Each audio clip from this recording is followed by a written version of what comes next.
안녕하세요. 코빗 리서치 센터장 정성문입니다. 네, 오늘은 지난주 저희 코빗 리서치 센터에서 발간한 레이어 2 생태계에 관한 리포트에 대해서 얘기를 나눠볼까 합니다. 구독, 좋아요, 알림 설정 부탁드릴게요. 이 리포트의 작성자이신 정준영 연구원을 특별 게스트로 모셨습니다. 안녕하세요. 네, 안녕하세요.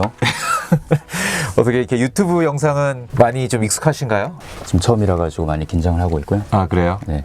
오늘 아주 말끔한 외모로 이렇게 참석을 해주셨습니다. 감사합니다. 그러면 우리 정준영님 유튜브 데뷔이기도 하고 잘 모르시는 분들도 있을 것 같아서 간단하게 좀 자기소개를 좀 부탁드려도 될까요? 지금 코빗 리서치 센터에서 리서치 업무하고 특히 산업에 대해서 조사하고 있는 정준영, 조셉이라고 하고 증권사에서 애널리스트랑 운영역으로 일을 하다가 코빗에 합류해가지고 지금 리서치 업무하게 됐습니다. 리서치 센터에 조인을 하셔서 이번 리포트가 아마 두 번째 리포트인데 네. 첫 번째 리포트는 이제 스테이블 코인에 관해서 40페이지 가량의 아주 인덱스 리포트를 쓰셨고 이번에도 굉장히 그 깊이 있는 리포트 40페이지가 넘는 리포트를 쓰셨어요. 그 레이어 2 솔루션, 레이어 2 생태계에 관한 리포트를 쓰셨는데 이 주제에 대해서 다루어야 되겠다고 생각하게 된 계기는 무엇인가요? 최근에 그 레이어 2 관련된 자산들이 가격적으로 많이 부각을 받기도 했고 그리고 관련된 자료들도 사실은 많이 발간이 돼 있는 상태인데 이 주제가 굉장히 중요성이 높아지고 있고 많이 주목을 받고 있다는 걸 보여주는 현상 중에 하나라고 생각을 해요. 그래서 접근하시는 분들이 레이어 2라는 게 왜 중요하고 그리고 어떤 맥락에서 바라봐야 되는가에 대해서 좀 안내를 하고 종합을 해보는 리포트를 작성하게 됐습니다. 네, 이 레이어 2가 구체적으로 뭘 얘기하는 거예요? 근데 레이어 2라는 레이어 1, 그럼 레이어 2가 있으면 레이어 1도 있겠네요? 네, 그 블록체인이라는 게 블록이 계속 생성이 되면서 거기에다가 정보를 담는 거죠. 그래서 비트코인 같은 경우에는 거기에서 이제 서로 전송과 송금에 관련된 거래가 이루어지는 것이고 이더리움은 거기에다가 코드를 담아서 스마트 컨트랙트 등을 실행할 수 있게 만들어진 블록체인이 될 텐데 블록체인이 처리하는 능력 자체를 확장시킬 수 있는 방법의 하나로서 레이어 2가 등장했다라고 보는 게 이해가 쉬울 것 같고요. 그 비유를 한번 해보자면은 빵 공장이 있다라고 치면은 블록체인이 하나의 빵 공장인데 예전에는 빵을 이제 밀가루를 반죽하고 그 빵을 굽고 그리고 포장하고 그런 거를 한 층에서 공장 한 층에서 다 수행을 했다라고 하면은 이렇게 하면 너무 비효율적이고 시간 지체가 많이 되다 보니까 이거를 층을 나누어 보자. 그래서 예컨대 2층에서는 한 사람이 굽는 것만 계속 전문적으로 하고 반죽이라든지 다른 작업 같은 경우에는 다른 층에서 나누어서 하고 한다면은 이제 분업을 통해 가지고 좀 더 블록체인이 처리할 수 있는 데이터의 양이 늘어날 수가 있게 되는 것이죠. 그런 방식으로 서로 다른 체인에서 다른 기능들을 수행하는 거를 용어로서는 이제 모듈러 방식이다라고 하는데 그래서 레이어 2라는 거는 그런 모듈러 방식을 통해서 블록체인의 확장성이라든지 처리 능력을 개선시키는 방법 중에 하나라고 볼 수가 있겠습니다. 네. 그러면은 기존 이더리움은 이런 레이어 2 솔루션이 생기기 전에는 그냥 레이어 1밖에 없었다는 얘기일 것 같은데 그냥 그 레이어 1 상황에서는 소위 말하는 확장성을 달성하기가 좀 많이 어려운 건가요? 그리고 어렵다면은 이게 왜 어려운 거죠? 네트워크가 데이터를 처리할 수 있는 능력을 이제 확장성이라고 보통 표현을 하고 확장성이 높은 네트워크 같은 경우에는 낮은 네트워크보다 단위 시간당 더 많은 정보를 더 저렴한 비용으로 처리를 할 수가 있게 되는 것이죠. 근데 블록체인이 우리 일상에서 쉽게 쓰이지 못하는 여러 가지 이유가 있겠지만 그 중에 하나가 이더리움 같은 경우에 그런 거래를 하나 수행을 하려고 해도 속도가 만족스럽게 나오질 않고 그리고 또 비용 같은 경우에도 거래 한번 하는데 몇 달러에서 많게는 거의 몇십만 원 돈까지 치솟는 경우가 있기 때문에 그렇게 비용이 높고 불안정하다는 게 사용자 입장에서는 블록체인 네트워크를 사용하는 데 있어가지고 되게 진입장벽이랑 장애로 작용을 하는 부분이 있는 것이죠. 그러니까 비용이 올라가는 네트워크 비용이 올라가는 이유는 그 데이터를 블록에 담아야 되는데 담을 때마다 일종의 이제 비용을 지불해야 되는데 이제 담을 수 있는 그 데이터가 좀 한정적이다 보니까 수요는 굉장히 많은데 처리할 수 있는 능력이 없어서 체증이 생겨서 그래서 그 결과 비용이 이렇게 올라가는 거다. 그 네트워크 수수료라고 얘기를 많이 하는데 올라가는 거다 이렇게 좀 생각을 하면 될까요? 네, 정확한 설명이고요. 블록체인이라는 것 자체가 결국 블록 공간에다가 정보를 담는 네트워크 구조의 하나다. 이더리움 네트워크 같은 경우에는 블록이 하루에 생성되는 게 80kb짜리 블록이 12초에서 15초 사이에 하나씩 생성이 된다라고 하면 하루에 생성할 수 있는 이더리움 네트워크가 담을 수 있는 데이터 자체는 정해져 있는 거잖아요. 네, 그래서 그렇죠. 공급은 한정이 돼 있는 반면에 거기에다가 나는 뭐 중앙화된 서버가 아니라 블록체인 네트워크에 기록할 정보가 있어라는 수요 자체는 늘어나다 보니까 그런 수요가 몰릴 때 뭐 새로운 NFT가 발생한다든가 뭐 디파이 프로토콜이 주목을 받는다거나 그럴 때마다 그 네트워크의 체증이 늘어나고 그래서 가스비가 엄청나게 급등하는 형상을 보여서 그런 게 확장성에 있어서 좀 장애물로 작용을 해왔었습니다. 네. 우리가 흔히 이제 확장성을 개선하는 데 있어서 블록체인 트릴레마 그런 얘기를 하지 않습니까? 네. 그래서 이 트릴레마가 네. 그러면은 보통 이제 딜레마 하면 두 개 놓고서 네. 하나밖에 선택할 수 없을 때가 이제 네. 딜레마고 네. 트릴레마는 선택지가 세 개 있는데 네. 세 개를 다 선택을 못 하고 두 개만 하는 거잖아요. 네. 그 세 개가 뭔가요? 확장성이랑 탈중앙성이랑 보안성을 동시에 추구하기가 굉장히 어려운 과제고 그리고 서로 간에 좀 상충 관계가 있다라는 게 네. 이제 트릴레마의 내용일 텐데 네. 그러면 여태껏 예를 들어서 블록체인이 아니고 중앙화된 네트워크인 네. 경우에는 네. 이 세 가지 중에서 탈중앙화는 희생하고 네. 그 다음에 보안성과 확장성만을 이제 추구하는 그런 게 이제 중앙화된 네, 네트워크인 맞습니다. 거고요. 탈중앙화된 네트워크는 그러면은 탈중앙화 플러스 뭔가 하나를 이렇게 가지고 오고 나머지 하나는 포기하는 뭐 이런 상황이었던 거잖아요. 네. 그래서 대부분의 경우는 탈중앙화와 보안을 선택을 했고 네. 비트코인 같은 예는 그런 예일 네. 것 같고 이더리움도 레이어 1은 이제 그런 선택을 했던 거인데 네. 근데 이걸 갖다 이제 확장성을 뭔가 달성하지 않으면은 네. 이 매스 어덥션이 안 일어나니까 네. 그걸 해결하기 위한 방법으로서 네. 레이어 2 다른 층에서 네. 확장성을 추구를 하자. 네. 이 탈중앙화성은 계속 유지를 하되 네. 이거는 우리가 희생하지 않고 이 확장성을 추구하려다 보니까 같은 레이어 같은 층에서 하지 말고 하나 층 위에 올라가서 거기서 이제 해결하자는 게 네. 이제 레이어 2 접근 방식. 그렇게 이해하면 네, 되나요? 이미 설명을 되게 잘해 주신 것 같고요. 그러니까 블록체인 네트워크라는 거 자체가 이제 전체 참여자들이 같은 내용을 다시 검증하고 확인하는 절차가 있다 보니까 네. 같은 데이터량을 처리하는데 중앙화된 서버에 비해 가지고서는 탈중앙화를 위해 가지고 어느 정도 확장성을 희생한 형태가 되게 되는 거죠. 네. 근데 합의 속도를 빠르게 하기 위해 가지고 뭐 노드 숫자를 줄인다거나 아니면 요구되는 사용을 높인다거나라고 했을 때는 그만큼 그 참여할 수 있는 사람의 숫자가 제한됨으로써 그 탈중앙성이 훼손이 된다라고 볼 수가 있는 것이고 네. 또 이제 속도를 늘리기 위해 가지고 그렇다면 블록 사이즈를 엄청나게 키우고 속도를 빠르게 하면 되지 않느냐라고 했을 때는 그 데이터를 저장할 수 있는 그런 풀노드에 참여할 수 있는 사람 숫자가 역시나 제한되기 때문에 그렇게 하나를 얻고자 하면은 하나를 희생하는 형태로 서로 상충관계가 있기 때문에 그런 트릴레마의 과제를 해결하는 게 블록체인들의 과제라고 볼 수가 있겠습니다. 네. 그럼 이제 실제로 그럼 레이어 2 솔루션이 많이 활성화가 되고 있나요? 지금 최근에 뭐 이렇게 뭐 가격도 움직이고 있다 이런 말씀을 초반에 하셨는데 네. 실제로 레이어 2 생태계 뭐 레이어 2 솔루션이 사실 이렇게 많이 언급이 됐던 게 몇 년 전부터 되긴 했었는데 네네. 근데 최근에 이렇게 많은 관심을 끄는다는 것은 네. 뭔가 그 생태계가 활성화되고 있어서인가 아닌가 싶은데 네. 실제로 맞나요? 그런 상황이 벌어지고 있나요 지금? 모듈런 체인이라든지 레이어 2 그리고 레이어 2 중에서 여러 가지 방식이 있지만은 뭐 롤업 같은 경우가 현재로서는 가장 일반적으로 쓰고 있는데 거기에 따른 개념들은 사실 이미 거의 몇 년 전에 초기 연구가 이루어진 것들은 비교적 오래 전이라고 볼 수가 있겠는데 최근에 그런 여러 가지 솔루션들이 등장하고 그리고 특히나 그 많은 이제 롤업 솔루션들이 현재로서는 이더리움 네트워크의 확장성을 개선시키는 솔루션들이 많은 상태인데 이더리움 자체가 되게 이제 큰 이벤트인 이더리움 업그레이드 특히나 이제 머지를 다음 달로 예정돼서 앞두고 있기 때문에 향후에 이제 확장성 자체가 롤업과 그리고 이더리움의 업그레이드가 그 결합될 경우에 시너지를 나타내므로써 훨씬 더 이더리움 네트워크 자체가 창출할 수 있는 확장성 자체가 과거보다 훨씬 더 올라갈 수 있겠다라는 기대감이 형성이 되면서 레이어 2에 대한 주목도도 높아지고 있는 상황이라고 보입니다. 네. 그러면은 좀 이제 레이어 2 솔루션에 대해서 좀 구체적인 얘기로 좀 들어가서 네. 실제로 이더리움 네트워크 상에서 돌아가고 있는 레이어 2 솔루션은 어떤 것들이 있나요?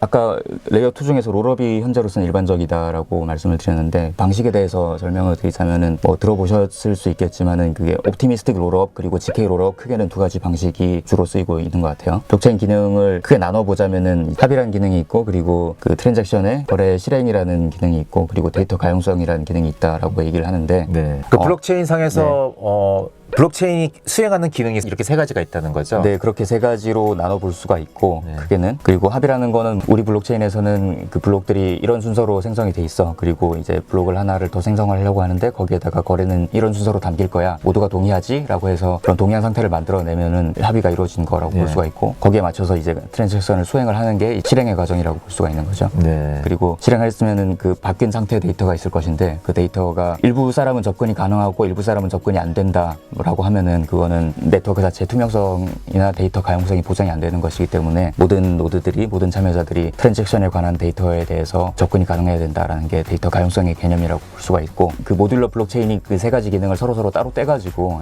실행을 할 경우에는 그러면은 다 같은 체인에서 실행하는 것보다 더 효율적이지 않겠어? 라는 구조로 탄생한 것이기 때문에 그 중에서도 레이어 2는 특히나 트랜잭션의 실행을 다른 2층에서 실행을 하고 1층에서는 계속 이제 합의 기능이랑 그리고 데이터 가용성 기능을 실행하고 있는 게 레이어 2의 구조라고 볼 수가 있는 것이죠.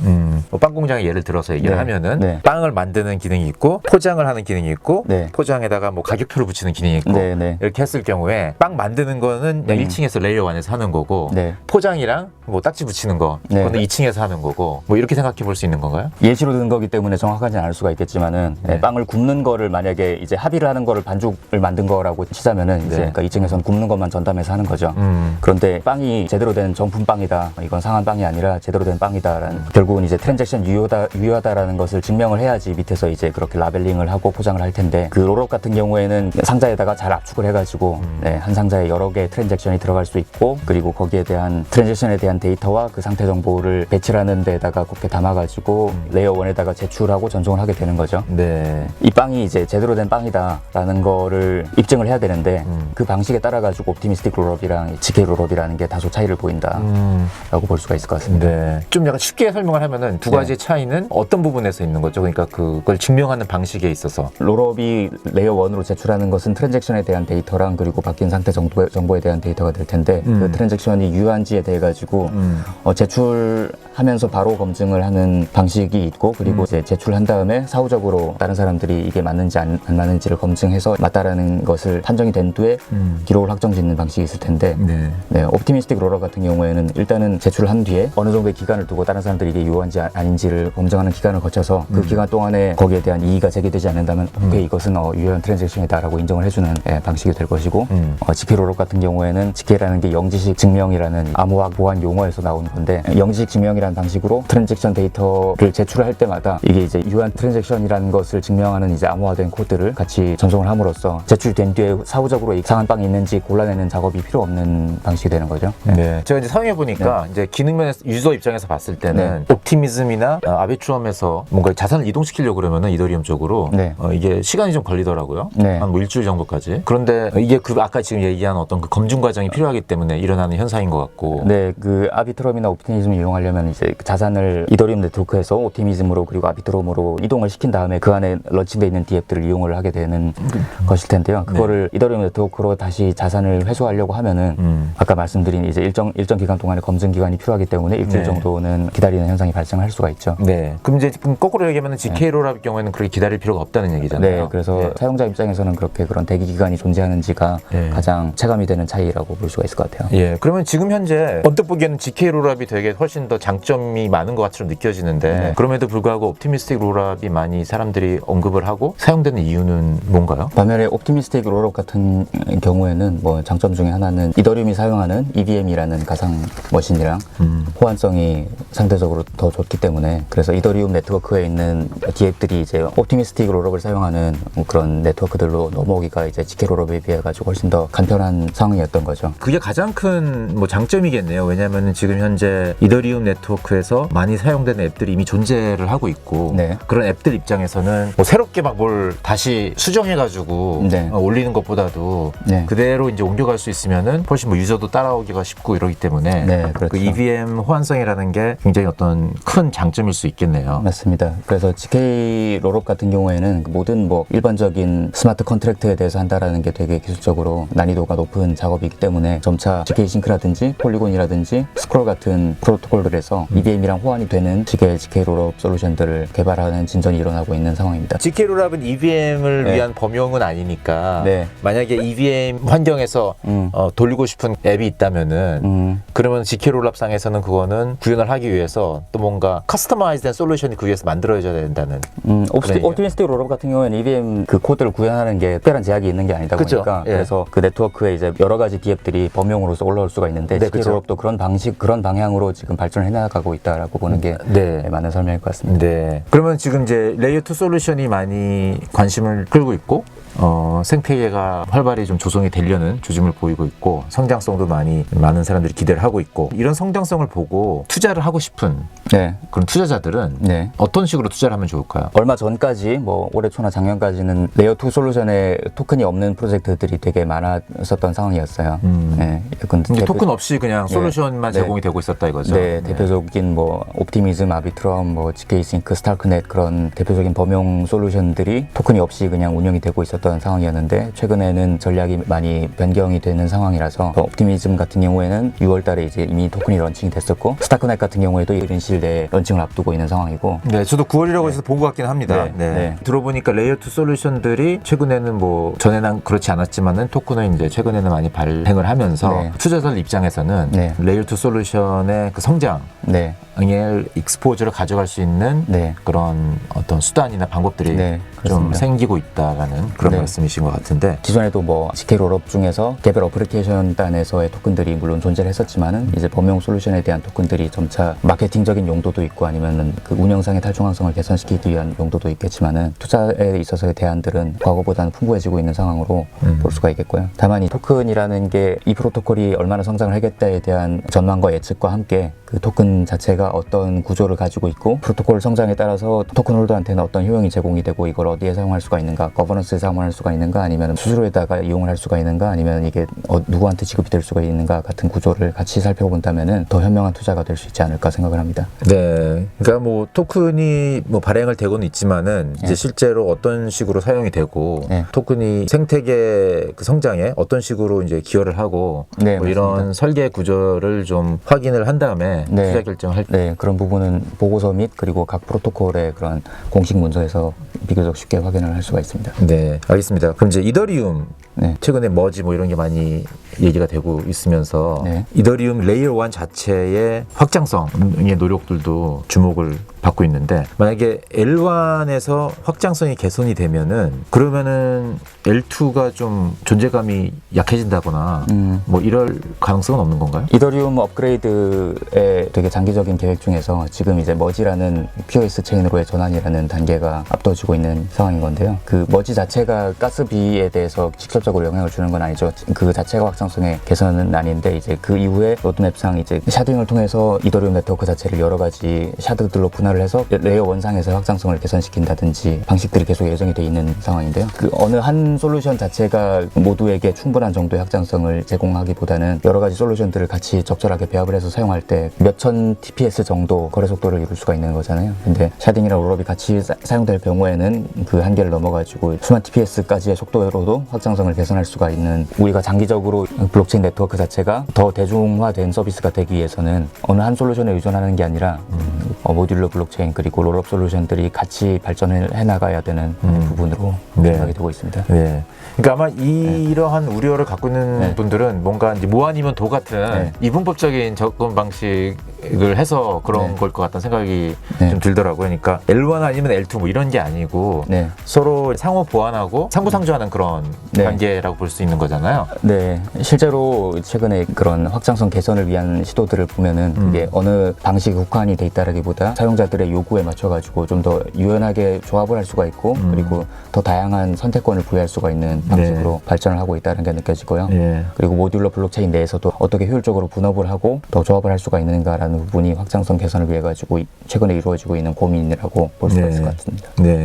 결국에는 이제 앱을 이더리움 네트워크상에서 돌린 게 목적인데 앱마다 뭐 사용처가 다르고 특성이 다르고 뭐 하려는 바가 다 다르다 보니까 어떤 한 가지 솔루션을 만들어 놓고서 이걸로 그냥 다 해결한다는 그런 접근 방식보다도 좀 다양성을 인정을 해서 뭐 이럴 경우에는 이렇게 조합을 해서 해결책을 제공을 하고 또 이런 경우에는 또 다르게 조합을 해가지고 하고 이런 어떤 플렉서빌리티, 유연성을 유지를 하면서 생태계를 키워야겠다는 어떤 그런 생각이 담겨 있는 게 이게 모듈러 접근 방식의 어떤 철학이라고 해야 되나요?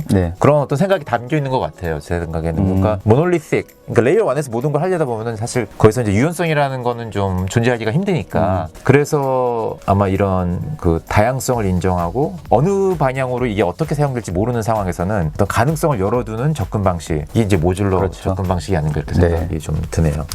사실 뭐 레이어 1 자체도 뭐 솔라나도 그렇지만은 최근에 공개가 되고 있는 뭐 앱토스나 수이 그런 프로토콜들처럼 레이어 1 솔루션 자체도 많은 발전들을 이루고 있지만은 레이어 2는 여러 가지 스택들을 유연하게 설계할 수 있음으로써 향후에 이제 네트워크가 지금보다 훨씬 더 많은 수준으로 성장하고 더 다양한 사용자들이 나올 때 거기에 맞춰서 유연한 발전을 할 수가 있다는 게 모듈러 방식이 가진 장점 중에 하나가 아닐까 생각합니다. 네, 알겠습니다. 네, 오늘 이렇게 장시간 리포트를 설명하는 시간을 가졌는데 아마 리포트가 이게 40페이지짜리 방대하다 보니까 정말 많은 내용이 담겨 있습니다. 그래서 저희가 짧은 유튜브 영상에서는 좀 더 상세한 뉘앙스라든지 이런 건 다 담아내지 못했을 수가 있으니까요. 꼭 저희 홈페이지 와가지고 정준영 연구원이 쓰신 리포트 한번 여러분 다운받고 참고를 하시면 좋을 것 같습니다. 오늘 첫 유튜브 찍었는데 좀 어떠세요? 카메라가?